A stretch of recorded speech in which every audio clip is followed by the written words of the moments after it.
Good morning. I'm Robert Tucker, the New York City Fire Commissioner. Great to be on Staten Island. Really great, nice story here today. I've been on Staten Island a lot since I became Fire Commissioner, and I've noticed plenty of wooded areas like this around the island where people walk, and they walk their dogs and they hike and have a good time. That's why it's so important that the FDNY has members who live on Staten Island and know the communities and know where you live when you're calling for help.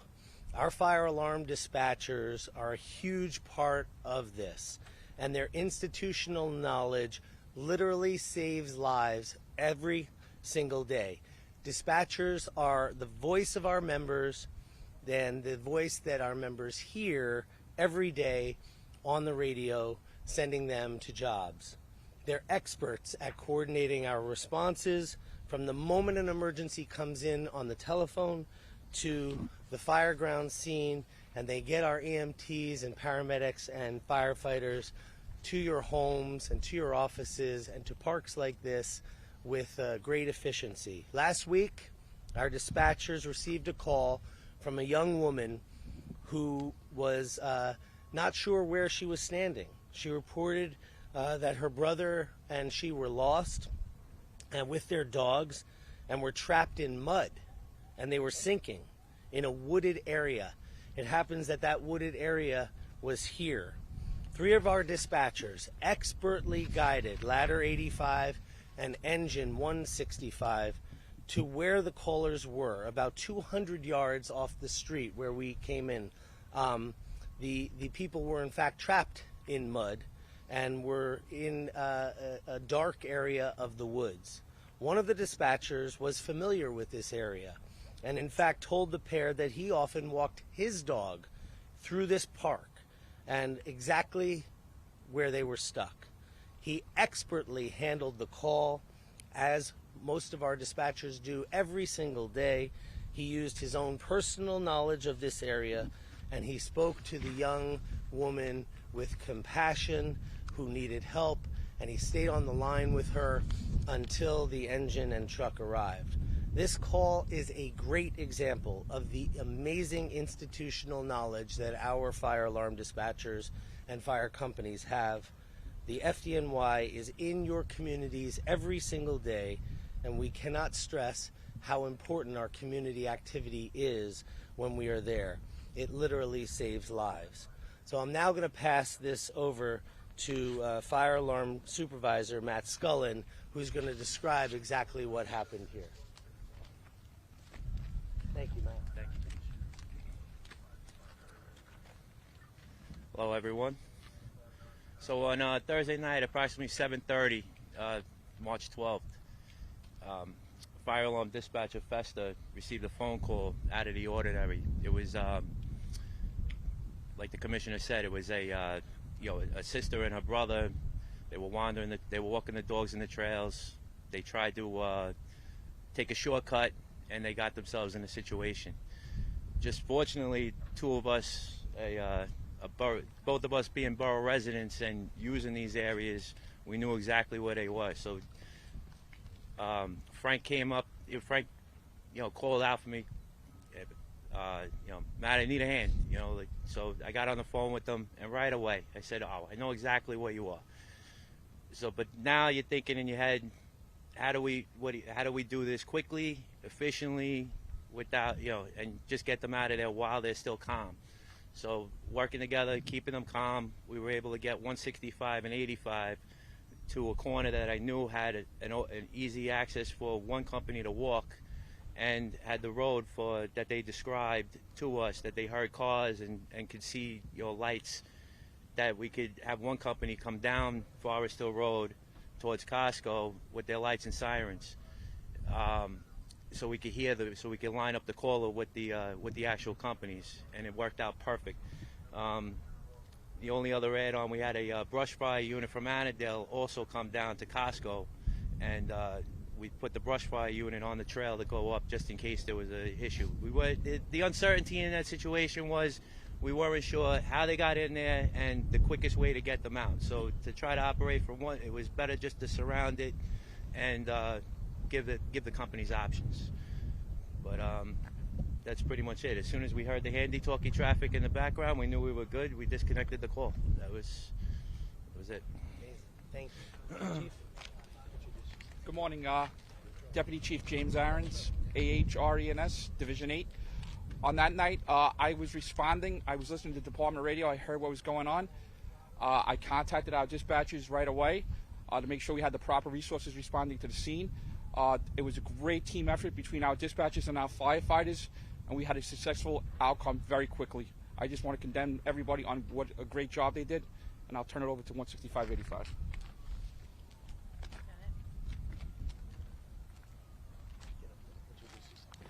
Hello, Firefighter Michael O'Halloran, Engine 165. Just tell. Anything to say? Yeah. Oh, well, helping the gentleman out. He was in some pretty deep muddy water, and he was stuck, and he had his dog, and he couldn't move. So we had to go in there and help him out. Good. That was it. Anybody have a question? So is it a trail? Is it off of a trail? Is it designated? It was off of a trail. He came one way, but they lost the trail. They were lost in the woods, so pitch black.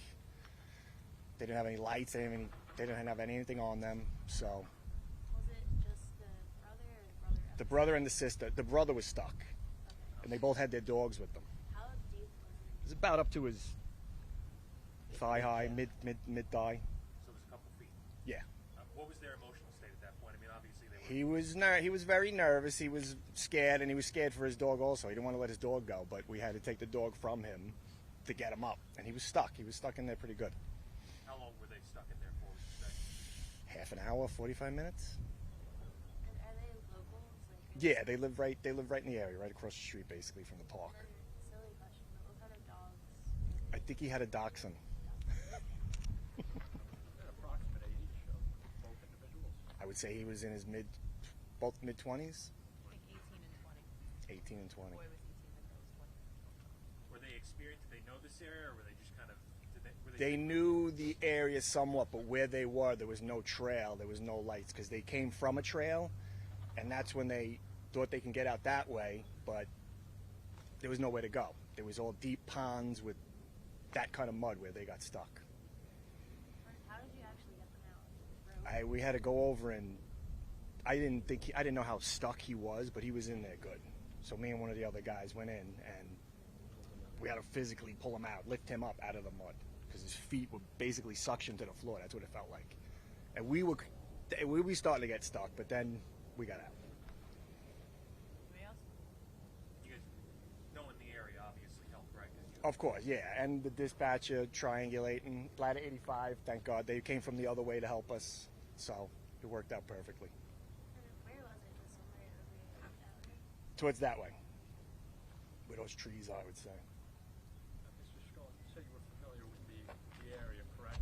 You're Right. a resident of the island? I'm a resident of the island. My sister-in-law Leslie actually just had us up there in the fall for a full family hike. So we just took a walk up through those woods not too long ago. Okay. Do you mind if I ask what neighborhood in the island you're here? I'm from Great Hills. Great Hills. Right. Okay. The other dispatcher's also from Staten Island, Mass. Okay. Right. Frank, sorry. Where are you from? Travis. Trap. There you go. Travis, yep. And that's the benefit of having people work on Staten Island and live here as well. They know where they are. They know the neighborhoods. So you were on the phone with them? Yeah, I was the original call taker. Yeah. Do you describe? I mean, what kind of describe the call? Emotional state or? Yeah, young female called in and said that her brother was stuck in quicksand. So immediately, alerts were raised, and I collaborated with my supervisor Matthew, and then the Staten Island radio dispatcher as well, Connie Barnett, and we established a good spot for 165 and 85 to start their search. Basically, it's the beginning of the trail, the path that these young people were on, and then we had, I believe it was 165 that drove, or 85 that drove. 165 drove down Forest Hill Road, and I remained on the phone with the caller until they were perfectly perpendicular from what the caller told me. We told them to stop, and we stopped them there, and that's when they were able to make contact. And you know Yeah, I'm familiar with the area. Have you been on that trail? Or you been in Yeah, a couple of times. I mean, I'm not as familiar as Matt is, but I have been on the trail. Yeah. what do you make of all this? What do you make of it? Just another day for you, or is it? I mean, yeah, it does. You know, it obviously it instills a sense of pride in us. You know, especially when it gets this much attention. You know, it shows that it just basically proves that what we do is very important, and yeah, it makes us all pretty proud. Yep. Yeah, and I would just add to that. Make no mistake about it. Our fire alarm dispatchers are an integral part of the life-saving mission of the FDNY, and often are unsung heroes that don't get the attention that they deserve. But I'm very proud of the work that they do. I think it's not a secret that I started my career in the FDNY in the 1980s, working in a dispatch office. I saw then how heroic the men and women in our dispatch offices are, and I still see it today as fire commissioner. We should get your name and spelling out. Just introduce yourself. Frank Festa, Frank Festa. Been with the department for 7 years. Just to be clear, you were dispatching not on Staten Island, though, right? I was in Brooklyn, but the calls go. So the total coincidence that It just so happens to land to me. Yeah. okay. Matthew Scullin, Scullin. Sorry, and the approximately 20 years. Okay?